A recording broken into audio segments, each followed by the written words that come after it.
Warning, this video contains spoilers and opinions about It Chapter 2. So if you haven't seen the movie, I recommend that you go see it first and then come back to this video. And if you don't like other people's opinions that are different to yours, then, I don't know, just don't watch this video at all, I guess. But either way, if you're fine with either of those two, then enjoy. October is upon us. Well, it has been October for about a week now, but you get what I mean. And you guys know what that means, because with October, of course, comes Halloween. And honestly, besides Christmas, Halloween is actually my favorite holiday of the year.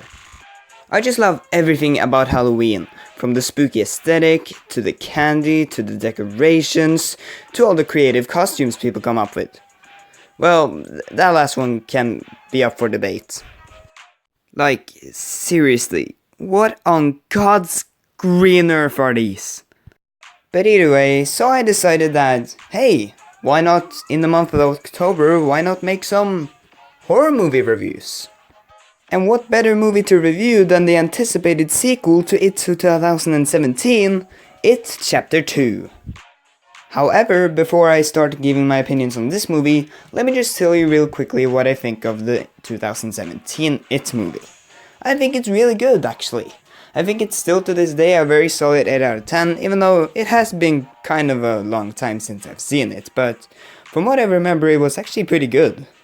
I have also never read Stephen King's original novel or seen the classic 1990s miniseries, so I can't really speak for this movie in terms of how accurate it is to either of those two source materials.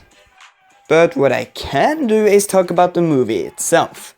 And honestly, it was above average. Yeah, let's just leave it at that. It's not better than the 2017 It movie though, but it wasn't bad either. I think what made me actually enjoy this movie, even when it was being pretty dumb, was the cast. Seriously, the cast in this movie was so good. All the people that played the grown-up versions of the kids from the first movie do a perfect job of their roles. And of course, Bill Skarsgård,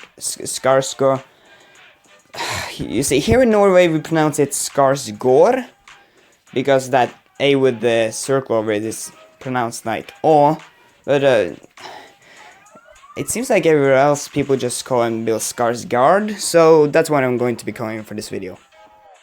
And once again, just like in the 2017 movie, he gives an amazing performance in this movie. There's just so many memorable scenes of him, and it's just amazing. This movie also gets really creative with the different visuals they show us. My favorite part is probably when one of the kids from the first movie, Stanley's head comes onto the screen in the final act, and it has these spider legs coming out of it and everything. Unfortunately, I couldn't find a picture of it, but when you watch the movie, or if you watch the movie, you know what I'm talking about. It's just such a cool visual, and it was spectacularly done. I also found the movie very funny at times. Like, the comedy actually really worked in this movie, which I didn't expect too much. As an example, when they're all at this restaurant and they're all eating and they're all meeting for the first time in 27 years, and they start seeing all these hallucinations of all these weird things happening at the table and everything, and then Mike just starts smacking the table with a chair, and we see from the real world's perspective that it's nothing there, so it just looks like he's just smacking a chair at the table for no reason. It's so funny, and it actually made me laugh out loud really hard. Again, sorry for the lack of footage, but this movie is still relatively new, so it's pretty hard to find clips of it online. So yeah, there was a lot in this movie that really worked for me. But for every yin, there's always a yang, and, well, there were definitely some less than stellar stuff in this movie. So, let's begin with the negative stuff. Starting off, this movie could have been shorter, like, a lot shorter. Like, I'm talking 2.5 hours to 2 hours. Like, I'm serious. Like, again, I haven't read the original novel, so I don't know if a lot of the stuff that did happen in the movie that felt kind of pointless was necessary or anything like that, or if it happened in the original story or anything, but this movie just felt like it went on just forever, really. And even though a lot of it was very enjoyable, it was just kind of awkwardly paced, and I don't know, this movie just, it could have been shorter. That's all I have to say, it could have been shorter. Because honestly, I think if this movie was like 2.5 hours, or maybe even just 2 hours, it could have been really, really great. Also, the CGI in this movie was... I don't know. I don't know what happened here, but most of the CGI in this movie is just super, super awkward to me. Take, for example, Pennywise in the final act, when he turns into this spider Pennywise combination or anything like that. And yes, I know that does happen in the original miniseries and all that stuff. But it just looked so awkward and weird, and I don't know, it's not like the first movie didn't have perfect CGI all the way through, but I feel like the first movie balanced good and bad CGI better than this movie did. Let's just leave it at that. Also, there are just some things in this movie that are just kind of introduced and then it never comes back into the story. And I have 2 examples of this in the movie. One a little bit worse than the other.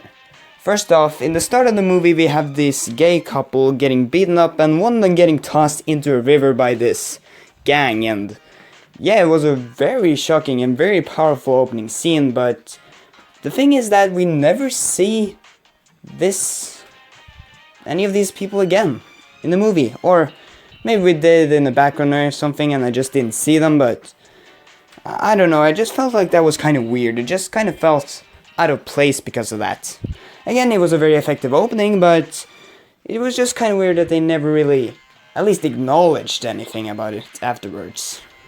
And the second example of this in the movie is with the bully from the first movie, who returns in this movie as well.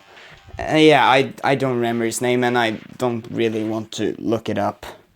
But he just kind of is there, he just appears a couple of times and then he just dies suddenly, so yeah, what was the point of having him there exactly?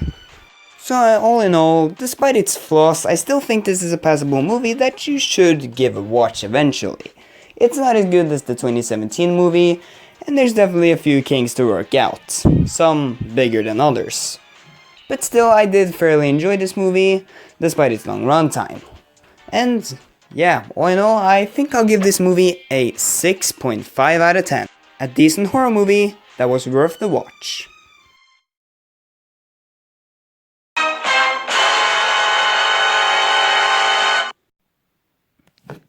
Hiya, Georgie. What a nice boat. Do you want it back? My boat is right here. You see? It's right here in my hand. Oh, no, Georgie. That isn't your real boat. This is your real boat. Well, this one does say SS Georgie, but you seem like a reliable source. Okay, hand it to me. Okay, here you go, Georgie. Yeah.